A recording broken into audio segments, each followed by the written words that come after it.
In this video, I'm gonna be talking about what makes SpongeBob good. No. In this video, I'm gonna be talking about what makes SpongeBob great.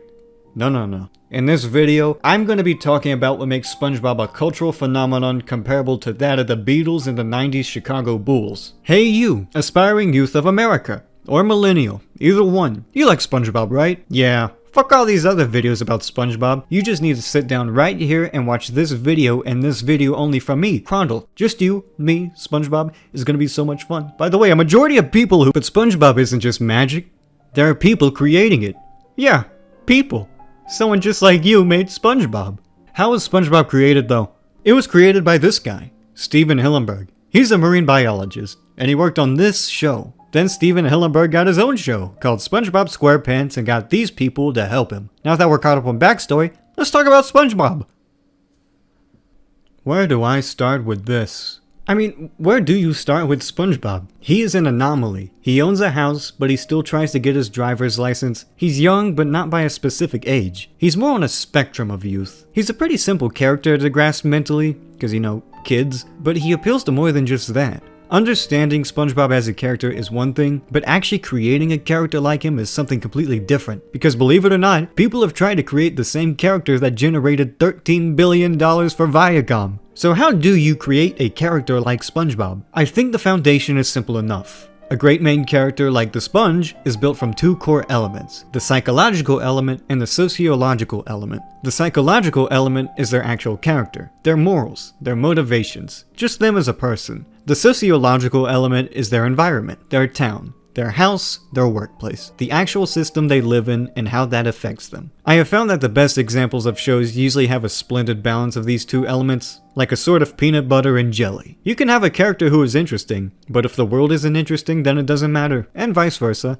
I have had people create and present entire universes to me where they give backstories about how it was created, and they tell me about their kingdoms and how said mighty kingdoms have fallen to the sands of time, only to be erected through new empires that have had great battles to reflect our own history on planet Earth. But most of the time, I don't really give a shit because there's no one interesting enough to latch onto when exploring this vast universe they created. Bikini Bottom is a pretty simple town to grasp, and the characters are easy to grasp, but there's more to them than just surface level simplicity, because beyond the surface of that sponge lies an intricate and fascinating study of a perfect cartoon. Now, you heard me already, but I mentioned that one of SpongeBob's core elements to his character is his psychological element. So let's elaborate. You would describe SpongeBob as energetic. He's childlike. He's enthusiastic about whatever challenges face him, albeit a little naive about them. I would boil it down to optimistic, naive, but ultimately responsible. His personality is highlighted through his two neighbors, Patrick and Squidward. And let me tell you that these two characters complement a main character better than any other motherfucker in the business. Let's talk about Patrick first. Can we talk about Patrick first? Because he's sort of an extension of SpongeBob's psychological side, but taken to a further extreme. He doesn't have any responsibility like a job. He's dumber and has less common sense, which complements SpongeBob's more childlike side, like a 4-year-old following around a 7-year-old. When you watch an episode with Patrick, he's usually there as a team player to make other characters stronger, which is what you see in the SpongeBob episode Squidville. It's an episode with a dynamic between SpongeBob and Patrick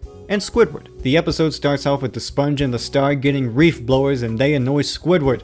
I mean, what's this bald fuck gonna do about it?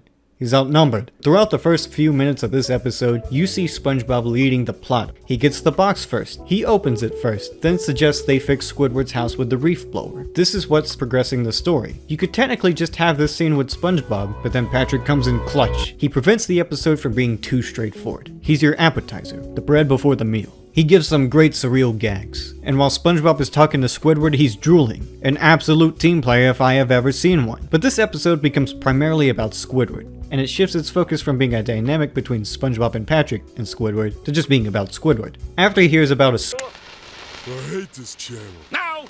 Man, look at Patrick.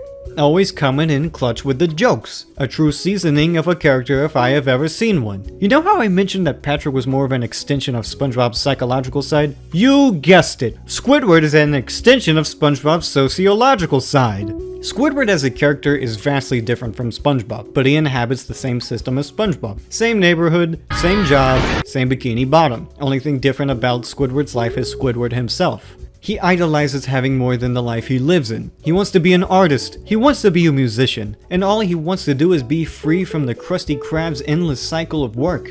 You know, an adult. But Squidward, like every other character in the show, doesn't grow as a character. And it's not a bad thing. We only have 11 minutes an episode, chop chop. But the writers of SpongeBob, intentional or not, kind of prompt the question out of Squidward's loop. Why does he not grow as a character?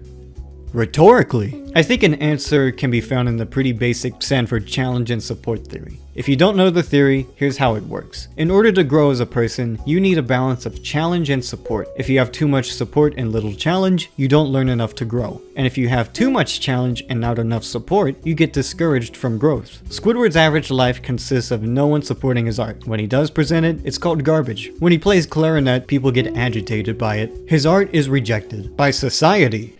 The world is as angry as it gets. Well, you think this is going to cause a little more anger? The world is an angry place. Squidville flips that. He lives in a community where he is overwhelmed with support. Not only does his life maintain the same constant as it did when he was at Bikini Bottom, but he has zero challenge. At least SpongeBob and Patrick kind of supported him to a degree. They don't let you on at first that Squidward has no challenge. Instead, they give a montage where Squidward has absolutely nothing to prove to anyone anymore. The episode ends with Squidward having a mental breakdown where he terrorizes the town with a leaf blower. I think this episode is perfect at capturing both the chemistry and actual depth of the main trio in SpongeBob. Because despite SpongeBob being the title character, the show has a core trio that you see at least 2 of in nearly every episode. And this isn't uncommon for TV shows, let alone cartoons that have core trios in their cast. But I can't think of a show where 2 people of a trio show such a strong reflection of a certain side of the group's leader. Patrick reflecting SpongeBob's childlike nature, and Squidward reflecting SpongeBob's adult world. There are somewhat close examples, but I still believe SpongeBob is a genuine monolith of group chemistry. And that's not even mentioning the rest of Bikini Bottom. Sandy is a great supporting character whenever SpongeBob and Patrick engage in a foreign concept, or whenever SpongeBob engages in a more athletic storyline that Patrick is unable to commit to because of his character restrictions. Then there's Mr. Krabs, whose greediness can create conflict for an episode or just act as a leader among the Krusty Krab crew. And Plankton acts as a genuine villain that kids can understand as evil. I mean, he's got a big red eye for crying out loud! Then there's Mrs. Puff, Larry the Lobster, Gary, Pearl, Flying Dutchman, Mermaid Man and Barnacle Boy, Karen, Squilliam, Patchy the Pirate, Potty the Parrot, the narrator, the news reporter, the hen that appears sometimes, the captain at the beginning, Old Man Jenkins, the fish that hurts his leg, I think his name is Fred Bubble Bass, SpongeBob's parents, Patrick's parents, SpongeBob's grandmother, Patrick's parents, the fish that really likes chocolate, the guy who said big mini clothes, the health inspector, that old lady in the wheelchair, the doctor, the paramedics are hyperventilating. But the show is called SpongeBob for a reason, and it's still about SpongeBob. And despite every character being rich with personality, SpongeBob is even richer with personality. In fact, he can carry his own episode. Procrastination is another classic, iconic, acclaimed, incredible, mouth-watering episode of SpongeBob. The plot of the episode is simple. SpongeBob needs to write an 800-word paper for his boating school, and he's alone in his house for most of the episode. This is where SpongeBob's range of age comes into benefit here. We really get to see why SpongeBob is the main character. He's young enough to go to school like a kid, but old enough to procrastinate like a college student. Just an unbelievably large range of appeal for a kid's cartoon. Patrick technically appears in this episode, but this time it's strange. Patrick's purpose on the show is to be a supporting comic relief character, and it's no different this time, but he breaks his character. SpongeBob, you and I both know that you're just using me as a distraction so you don't have to write your essay. I go, but you can't, the character. And he went, it's not about characters, it's about funny. I have to come back next week. I have to have continuity. No, you don't.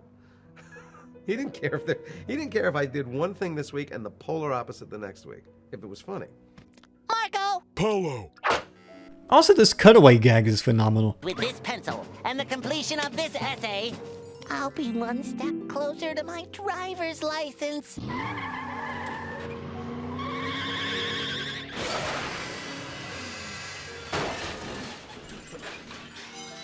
Oh, yeah.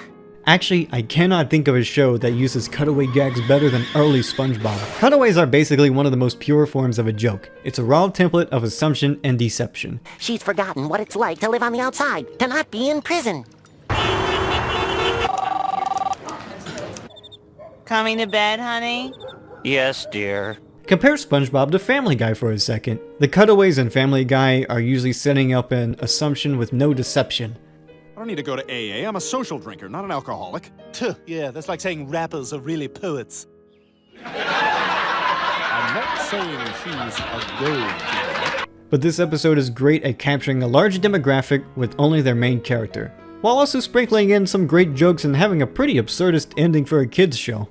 Yeah, I said it. Absurdism! Actually, it's kind of strange to think about, but a lot of SpongeBob's influences are strongly European. It has some pretty strong expressionism, which is probably why so many memes just use a frame from the show with a caption. And once again, some episodes end in a very absurdist manner that doesn't conclude the episode as much as it just brings it to an abrupt halt. There's no moral or anything, it just ends. But yeah, European. The show kind of parodies documentaries, with the French narrator being a direct tribute to Jacques Cousteau. A large assortment of the music is classical. I mean, the fucking song that plays on Man Ray's Tickle Belt was made by someone named Jargon Schlachter. Not only is it very European in influence, it's not that American compared to the rest of North American cartoons. The average setting of an American or Canadian animation takes place in some sort of American habitat like a suburb, city, or even the woods sometimes. Now, SpongeBob takes place in the ocean, obviously, but it's all very detached areas. Whenever you see a landmark in SpongeBob, it's usually the only building in frame. Those 3 houses we always see just kind of have this one road that doesn't have a clear path to where it leads. It's really strange when you think about it, but it's okay, because SpongeBob's transitions are quick cuts that go from one place to another without really thinking about how they get there.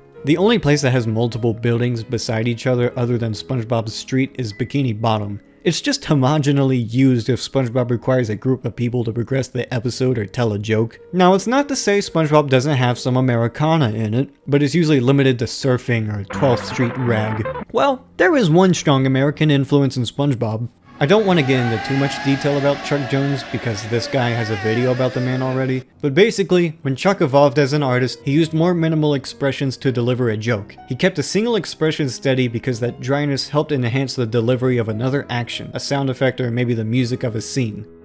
You actually begin to notice that a lot of the delivery of the jokes made in SpongeBob lack any exaggeration on the face when a character is delivering a line. All the close-ups in the first 3 seasons have little to no voice acting, and when they do have close-ups with voice acting, it's never on a character's face from what I've seen. The visual and audible foreground never really collide with each other. If there is an emphasis on expression, the most that comes out of a character is a scream. If there is an emphasis on the tone of a character's voice, the character's eyes remain monotone. This even applies to the real-life segments too. Say hello to the nice people. Help! I'm being held here against my will! I want to talk about Graveyard Shift. I grew up on this episode and I love it. It's an episode that doesn't have as much depth as other episodes, you know. There's no existential nihilism. But the jokes are pitch perfect! They just set up the episode as fast as they can. Customer wants a Krabby Patty a night. Krabs is greedy. Boom. Krusty Krab open 24 hours. We have some jokes already. Squidward's deadpan delivery of wanting to have his skull bashed in. SpongeBob chopping lettuce at night. Scrubbing the bathroom at night. Burning his hand at night. Boom. Rule of 3. Next joke. He circles Squidward with no expression in his eyes, saying night in a cycle that gets faster until he screams it. His expression doesn't change when he screams. Boom. Next joke. It's a shot of the garbage at night swallowing the Krusty Krab in size. There's only music when it focuses on the garbage. SpongeBob takes out the garbage screaming the whole time. His expression is monotone and fair when outside, and when he gets back it changes comically fast. SpongeBob is now unnerved and he sells you on it. Squidward then sets up the conflict of the episode, that being of the slash slinging, the crash ringing, the mash flinging, the flash springing, the crash dinging, the hash slinging slasher. Squidward brings up how the hash slinging slasher cut off his own hand, then SpongeBob pulls off his arm, and again, and again, and again, and again. Whenever SpongeBob as a show repeats something like the arm gag,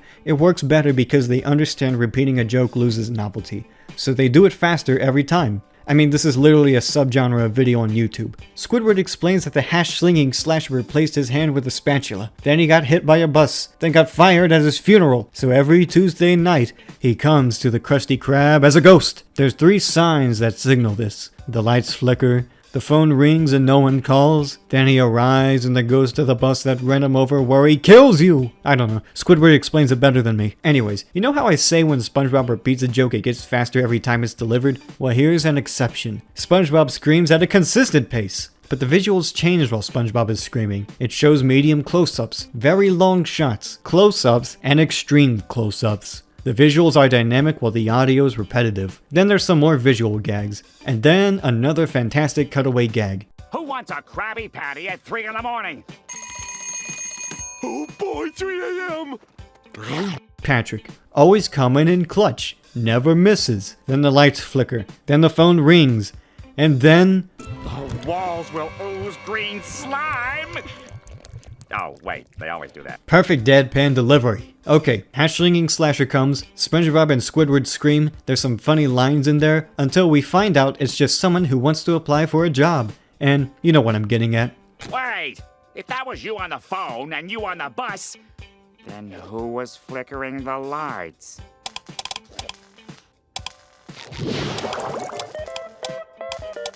Nosferatu!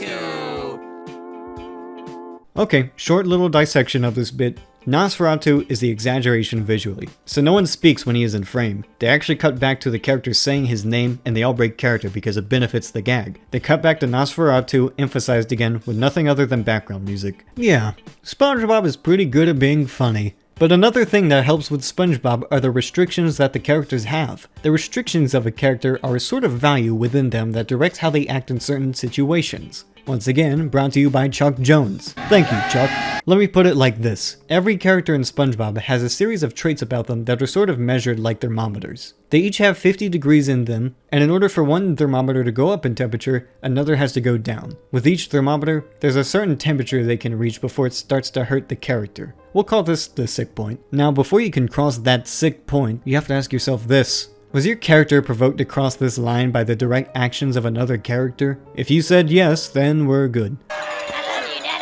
Can You Spare a Dime is an episode that puts SpongeBob's character restrictions to the brim and then some. The setup of the episode is simple again. Krabs is missing a dime, and he accuses Squidward of stealing it. Squidward quits. SpongeBob comes up to Squidward and offers him help if needed. Squidward leaves SpongeBob, and if you apply the challenge support theory I mentioned earlier, then it's important to remember that Squidward has no support when going through the challenge of unemployment. So now he's homeless. SpongeBob finds him and offers him to stay at his place. Because of how overcaring SpongeBob is, Squidward's challenge support model shifts from no support to too much support. This causes his negative character traits to be amplified. Also, these two shots are another example of SpongeBob's brilliant expressionist application. SpongeBob's being a little provoked. He's kind of pissed off by Squidward's behavior. As I mentioned before, SpongeBob to me has three core values that are always in some sort of balance. Throughout Can You Spare a Dime, we see these three values fluctuate. At the beginning, we see SpongeBob be a sort of teacher's pet. He's at a pretty default state here since the episode just started, and nothing has happened yet to provoke these three values changing.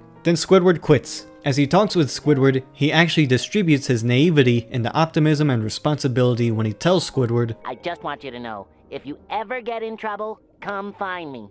I'll take care of you. Episode continues, and Squidward is homeless. SpongeBob is still in the same state of optimism and responsibility as he was when we last saw him. Then SpongeBob takes care of Squidward, and we see the optimism of SpongeBob slowly convert back into naivety. Then, SpongeBob is in a maid outfit, and it happens. He has no more optimism or naivety. It's all pure responsibility. So SpongeBob confronts Krabs and finally gets to him that he's a fucking cheapskate. After all that, the episode resolves. SpongeBob is back in his neutral state until the very ending that's played up for laughs. Well, that's all I got. SpongeBob got a sponge lot to talk about. I mean, there's just so much going on for this show. It's kind of funny though. I mentioned how SpongeBob's influences were incredibly European, but during that time anime was coming into the mainstream for North American audiences. Toonami premiered in 1997. Pokemon, another cultural phenomenon, got its own anime series that's been running for even longer than SpongeBob. But even then, the cast of that show has shifted wildly in order to match up with the mainline games. 4Kids premiered in 2002, which showed dubbed versions of anime. I mean, even Western shows didn't really have the same influences as SpongeBob.